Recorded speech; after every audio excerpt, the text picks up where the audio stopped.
ये देखिए, ये जो हम लोगों ने, भारत ने अपनी डिप्लोमेसी में जो मल्टी अलाइनमेंट की पॉलिसी अपनाई कि हमारा मल्टी अलाइनमेंट होगा, हम किसी एक, पहले हम लोग नाम का विरोध करते थे, एक तरह से उसी पॉलिसी को हम लोगों ने चेंज किया कि मल्टी अलाइनमेंट होगा, हमारा अमेरिका के साथ भी होगा, हमारा चाइना के साथ भी होगा, रूस के, हम अपने नेशनल इंटरेस्ट में, हम अपने लोगों के इंटरेस्ट में करेंगे।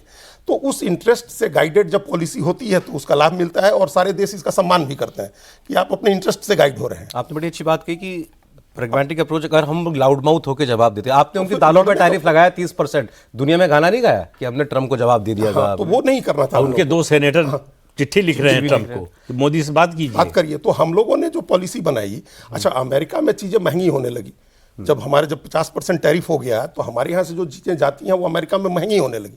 हालांकि उसका ज़्यादा शिकार भारतीय लोगों को ही होना पड़ा, क्योंकि वही ज़्यादा बड़े कंज्यूमर हैं जो हमारे यहाँ से प्रोडक्ट जाते हैं, इसके बाद उसका दबाव हुआ वहाँ उनके ऊपर।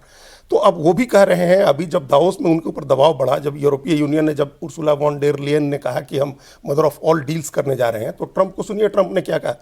ट्रंप ने कहा ना कि हम बहुत अच्छी डील करेंगे, मोदी बहुत अच्छे आदमी है, भारत बहुत दावोस में बोला, दावोस में कहा उन्होंने।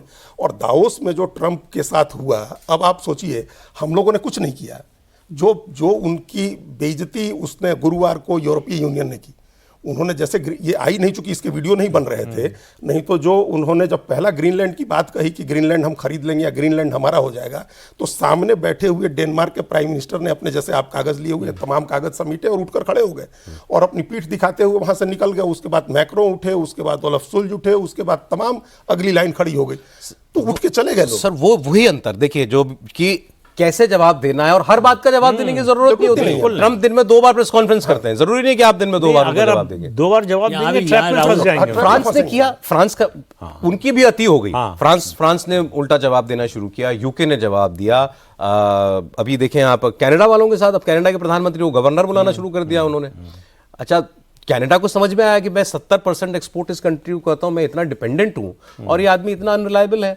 अब उनको जो है दुनिया के बाहर अब वो बोल रहे हैं, वो भारत वाला नारा, buy Canadian, make in Canada and buy Canadian. ये मार्क कार्नी ने अभी कल ही ट्रम्प को तो डिफेंस डील, और दूसरा हमारा नुकसान यदि कहीं है तो टेक्सटाइल में हमारी थोड़ा समस्या आ रही है, जो हम इसके लिए दूसरा मार्केट। सर ये जो डील है ना, अच्छा आपने अच्छा पॉइंट याद दिया, इसलिए टेक्सटाइल में हमें यूरोपियन डील से एक्चुअली वो एग्जैक्टली वो सेक्टर्स जो इफेक्ट हुए अमेरिका के टैरिफ से, वो कुछ ऑफसेट इस डील से यूरोप के साथ होंगे। इसमें भी, यहां भी स्मार्टफोन्स, कपड़े, आप जो टेक्सटाइल की बात कर रहे थे, कपड़े, जूते, टायर, दवाइयां, ऑटो पार्ट्स, रिफाइंड फ्यूल और डायमंड्स, यही तो था ना हमारा मुख्य अमेरिका के साथ। मैंने कहा आपको ध्यान दिलाया कि वो कर रहा था, वो कर रहा था, यहाँ कंपनसेट, वो सब यहाँ कॉम्पनसेट हो रहा है। और हमने उनको भी छूट दे दी। डील कैसी होती है, क्योंकि अभी इसमें टाइम लगेगा। एक तो यूरोपीय यूनियन के साथ है कि जब डील यहाँ से हो करके जाएगी तो हर 27 कंट्रीज से उसको रेटिफाई करना होगा, हर 27 कंट्री की पार्लियामेंट उसको रेटिफाई करेगी, उसके बाद वो लागू होगा। और बाकी उन कंट्रीज के बहुत सारे यूरोपियन यूनियन की पार्लियामेंट, यूरोप तो 28 पार्लियामेंट से होना है। लेकिन जैसे हम लोग के सामने कल डील्स के पॉइंट्स आ जाएंगे सामने। जैसे अभी क्या है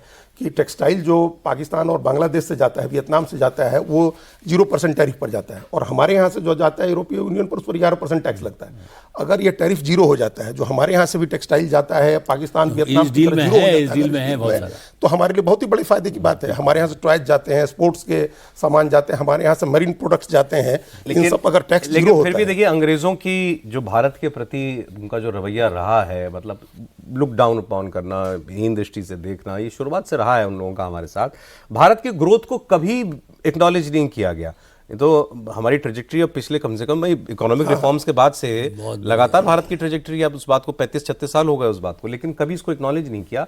आज भी देखिए, टाइटल, आर्टिकल का टाइटल है the ascent of India's economy, India की इकोनॉमी कहां जा रही है, और पहली line India has seldom been a source of economic cheer, और फिर है the Hindu rate of growth is notorious.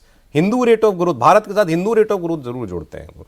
फिर आगे उनको लेकिन बताना पड़ रहा है कि भाई इस बार भारत जो है 7.5% से ग्रो करेगा। इकोनॉमी का एक समय डंका बजता था, अगर अंग्रेजों ने, मुगलों ने लूटा नहीं होता तो हम उस समय भी दुनिया में सबसे आगे थे। 25% इकोनॉमी हम, हाँ, इकोनॉमी मतलब ट्रेड, इंटरनेशनल ट्रेड सबसे ज्यादा हमारे यहाँ से होता था। तो इसलिए जो ये हिंदू रेट ऑफ ग्रोथ जो है, ये प्रोफेसर राजकृष्णा ने ये टर्म दी थी।